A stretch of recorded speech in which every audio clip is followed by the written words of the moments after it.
magpapahayag ng salita ng Diyos ngayong hapong ito. Let's welcome Pastor Brian Solidor!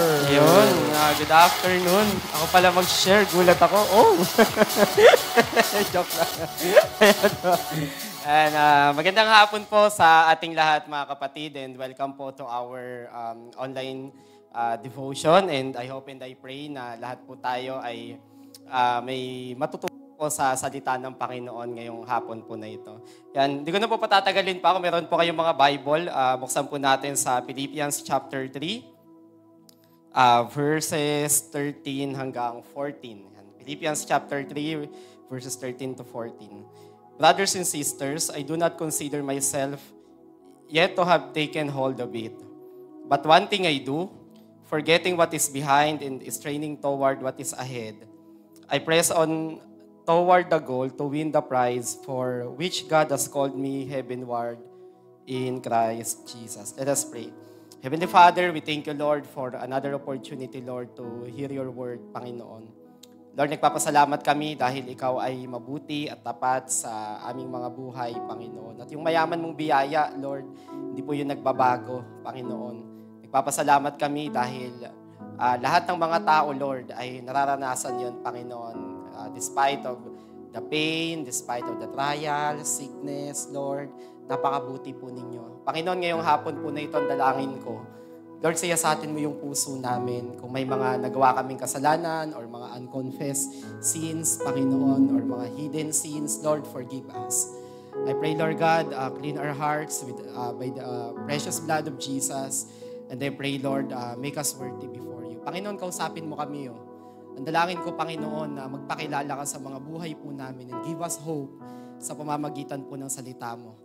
Lord, kagaya ng sabi sa mga salita mo, Lord, in Hebrews chapter 4, verse 12, nasabi doon na sapagkat ang salita ng Diyos ay buhay at mabisa, higit na matalas kaysa alinman tabak na sa magkabilay talim. Lord, ito'y tumatagos maging sa pinaghihiwalayan ng kaluluwa, ng espiritu, ng mga kasukasuan at ng utak sa buto at nakatataho ng iniisip at binabalak ng tao. Panginoon, ang dalangin ko, Lord, na sa mamamagitan ng salita mo, lahat kami ay tumibay.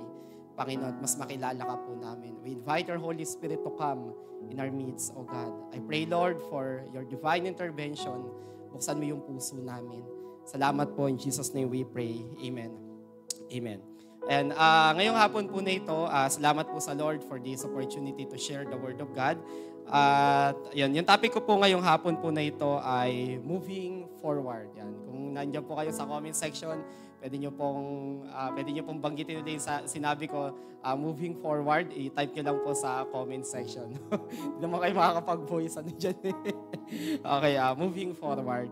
And let me share to all of you this topic. Di ba? Bakit nga ba moving forward? Anong meron sa sinasabi ni Paul sa Philippians chapter 3 verses 13 to 14? Bakit mahalaga ang moving forward? Alam niyo po, bilang mga mananampalataya, alam niyo yung Christian living, hindi po madali yan eh.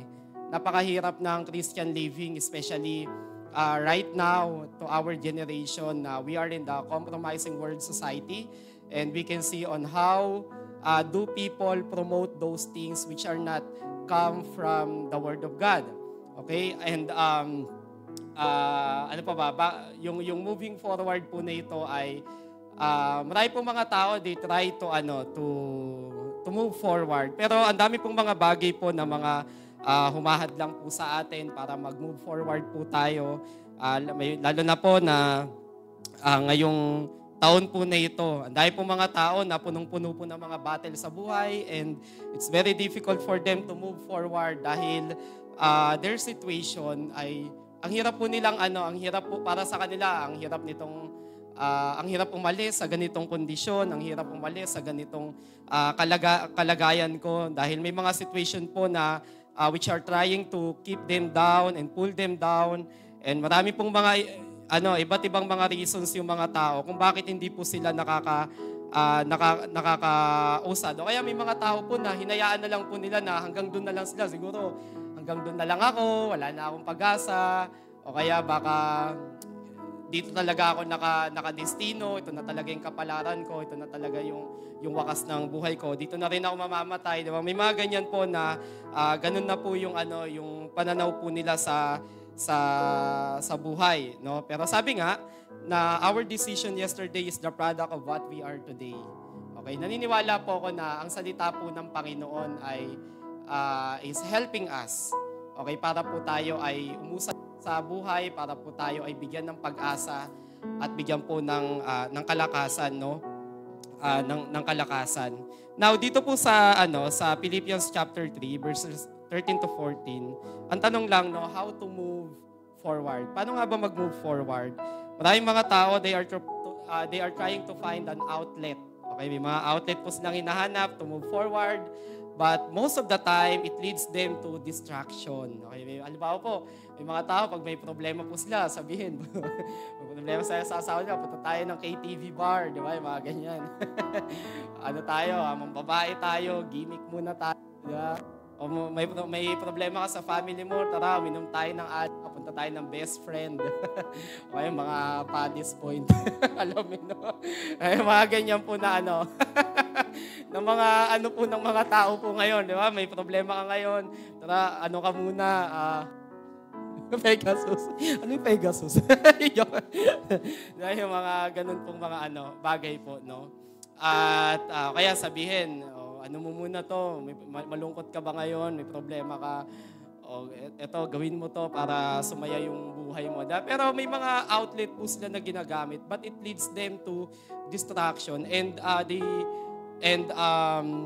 habang tumatagal, hindi po nila nalalaman na nasisira na pala sila, unti-unti, nawawasak na pala yung buhay nila. And end of the day, ay ganun pa din, no? Sira pa din po yung buhay po nila. Okay? Ngayon, ang tanong lang, how to move forward? Number 1, turn off the past. Turn off the past. Sabi ni Paul dito sa verse 13, but one thing I do, I forget what is in the past. Hindi sinabi ni Paul na nakalimutan ko na yung nakaraan eh. Wala na yun. Hindi yung sinabi ni Paul. Hindi sabi ni Paul na, but one thing I do, diba? I forget what is in the past. He was trying to forget yung mga bagay na nangyari sa kanyang buhay. Okay? Minsan kapag sinabing past, medyo hindi kasi tayo interesado sa mga kwento na gano'n. No? Kaya may mga tao walang ganang makinig, lalo na pag usapang nakaraan, or maybe may mga tao na takot sila sa nakaraan nila, yung mga ganyan po. Yung mabigat dito sa sinabi ni Paul ay yung salitang past. Anong meron sa sinasabi ni Paul sa past na ito? Ano ba yung nangyari kay Paul? Kasi si Paul tinutukoy niya yung sarili niya eh. Mga kapatid, hindi dahil sa na naabot ko na yung mga bagay na to. Kundi ang sabi ni Pablo na pero isang bagay lang yung ginagawa ko. Kinakalimutan ko yung nakaraan. At ano ba yung pinipilit ni Pablo na nakalimutan? Kasi marahil, no, si Paul kasi, nung hindi pa siya mananampalataya ng Panginoon, he was well known as a persecutor to the Christians. Talagang babae at lalaki, kinakaladkad ni Pablo, papunta ng kulungan. Lahat ng mga natatagpuan ni Paul na mga mananampalataya na nag-gather, ay walang awa po na kinakaladkad po ni Pablo. Halimbawa, nakita ko ni Paul, di ba, na nagsisimba, talagang bubugbugin po ni Pablo, talagang kukulatain ni Pablo lahat, no? Tapos kakalad ka rin niya papunta po ng simbahan. Then, aside from that, hindi lang dun basta kumbaga na kinakaladkad ni Paul. May mga Christian po siya na mga pinatay. Kaya nga yung sabi ni Paul, di ba, ako yung pinakamasamang tao sa buong mundo. Dahil pinapatay ko yung mga mananampalataya, lahat ng sumasampalataya kay Kristo. During that time, si Paul, na-encounter niya si God by supernatural. Tinawag siya ng Panginoon by supernatural by audible voice. And then nagpakita sa kanya si Jesus at the same time. Sabi, Saulo, ba't mo ako inuusig? Sabi, sino po kayo, Panginoon? Yung tanong ni Paul, sabi, akong si Jesus. Si Jesus mismo nagpakilala sa kanya. Kaya ito yung bagay na pinipilit ni Paul na kalimutan. Kaya nga halimbawa din yung kay Stephen, Apostle Stephen. Marahil ay si Esteban, di ba? Si Esteban po ay itong disciple po na ito ay binato hanggang sa mamatay at nandun po si Paul. Siya po ang nagbantay sa mga damit po na bumato po doon kay Esteban. Sobrang lala po ng nakaraan po ni Pablo. Kaya sabi niya na I forget what is in the past. Kapag sinabing forget, not necessarily mean what happened in the past will be erased completely. Ay may mga nakaraan po na hindi na mabubura, no, hindi na maaalis. Kumbaga, people will always remember what happened before. Okay, kaya nga minsan, 'di ba, may mga halimbawa po sa mundo ng social media. Okay, may mga tao po na kahit na maayos na yung buhay nila, but many people are trying to bring them back doon po sa mga nangyari sa kanila noon, 'di ba? May mga binubuksan po ng mga issues, mga ganito, ganyan. And yung mga tao po na ganun po yung nangyayari po sa kanila. To forget means you are striving not to dwell in your past. Ibig sabihin, kumbaga hindi mo na hinahayaan na mag-dwell ka doon. But you are pushing yourself na umalis na doon. Di ba? Marahil po kasi your past could be, kumbaga past could be our teacher. Pwede po maging guro po natin itong nakaraan po natin. Hindi dahil may past ay basura ka agad. Many people who have a past experiences used by God as a testimony. Halimbawa po sila Paul, grabe po mga testimony ng mga yan. O kaya yung mga lingkod ng Panginoon na makikita po natin sa panahon po natin. No, but you just learn from it. It changes your perspective. It helps you to be matured and push you to be a better person. It teaches you to be careful next time. Diba? I have now may tanong po ako, what is your current battle? What are you trying to forget until today? At kayo lang po yung makakasagot po nun. No? Your past could be your failures. It could be falling into temptations. Di ba? Parang hindi mo mapatawad sarili mo. Nag-fall ka sa ganito. It could be a big mistake. Or it could be a depression. Di ba? Yung mga ganyan. It could be an anxiety. It could be a trauma. Or maybe your past is having a broken family. Marahil po lahat po tayo may mga iba't iba pong mga istorya, no? Pero sabi sa Bible, the Lord is close to the broken-hearted and saves those who are crushed in the spirit. Di ba? May kita niyo po yung pakialam po ng Panginoon, no, sa mga tao po na dumadanas po ng gano'n. Yun po yung ginagawa ni Paul. Di ba? I forget what is in the past. Di ba? I put them behind. And I don't want to remember them anymore. Gusto ko na tong kalimutan. Ito yung bagay na ginagawa ko ngayon. Sabi po ni Pablo. Alam niyo po sa totoo lang, no, napakayaman po ng biyaya ng Panginoon. Sa totoo lang, napakayaman ng biyaya ng Panginoon. Alam niyo po, minsan, no, kapag kahit gaano ka ka-strong na Christian, kahit ang tingin sa'yo ng mga tao, anointed ka, matibay prayer life mo, matapang ka sumunod sa Panginoon. Pero sometimes, Satan is trying to bring you back dun sa nakaraan mo. Parang, and may mga point na kumbaga, nanyu-neutralize ka ng ganito. Parang ganito yan di ba, kung naalala niyo po si Superman, okay, pag nakikita niya yung kryptonite, kahit gaano pa po siya kalakas, pag nakikita niya yung kryptonite, nanghihina po siya. Di ba? Kumbaga, parang nanlulupay-pay po si Superman. Pero tayong mga mananampalataya, may mga ganun po tayong moment. Whenever we remember what we have done in the past, parang nanuneutralize tayo. It weaken us. May mga pagkakataon na kumbaga sobrang tindi po ng epekto po nito sa atin. Pero alam niyo po, sa 2 Corinthians 12 verse 9, sabi doon na, for my grace is sufficient for you, for my power made perfect in weakness. Di ba sa Pinoy version, sabi, sapat ang kabaitan ko para sa'yo. Ay, yung biyaya ko para sa'yo. Di ba? Lalong nahayag ang aking kapangyarihan kung ikaw ay mahina. Kaya sabi ni Paul, kaya't buong gala kong ipagmamalaki ang aking kahinaan upang lalo kong maramdaman ang kapangyarihan ni Kristo. Kung kailan mahina po tayo, dun po natin makikita yung biyaya po ng Panginoon, yung mayaman na biyaya po ng Panginoon. Ang lawak po ng grasya ng Diyos, sa totoo lang. Kumbaga, kung magbibilangan lang ng mga pagkakamali, maraming pwedeng ipakita ang Panginoon. Pero alam niyo po, sa kabila nun, ang Diyos po ay mabuti sa mga buhay po natin. No? Napakabuti po ng Panginoon. Pangalawa, turn on the present. To move forward. It's time to let go your past. And now, it is time to give. It's time to face the present. Sabi ni Paul, try as hard as I can to reach the goal before me. Yung po yung sinasabi ni Pablo, na sabi niya dito na, brothers and sisters, I do not consider myself, saan ba yun?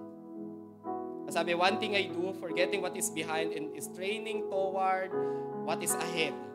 Ito na yung ginagawa ko, sabi ni Pablo. Aside from forgetting what is behind, Paul is doing something in the present. May ginagawa po siyang ginagawa po siyang commercial. For the present. Parang hirap yata nun. Kasi may pilit kinakalimutan si Pablo at meron naman siyang hinahangad na makamit in the present. Alam niyo po, pwede pala na kahit may mga, halimbawa, may mga nagmumulto sa'yo sa nakaraan mo, pero umuusad ka pa rin. Pwede pala mangyari yon. Sabi ni Paul, I forget what is in the past. Pero ito yung ginagawa ko. Meron akong hinahangad na bagay. Pwede palang kahit may battle ka sa isipan mo, ay may ginagawa ka pa rin.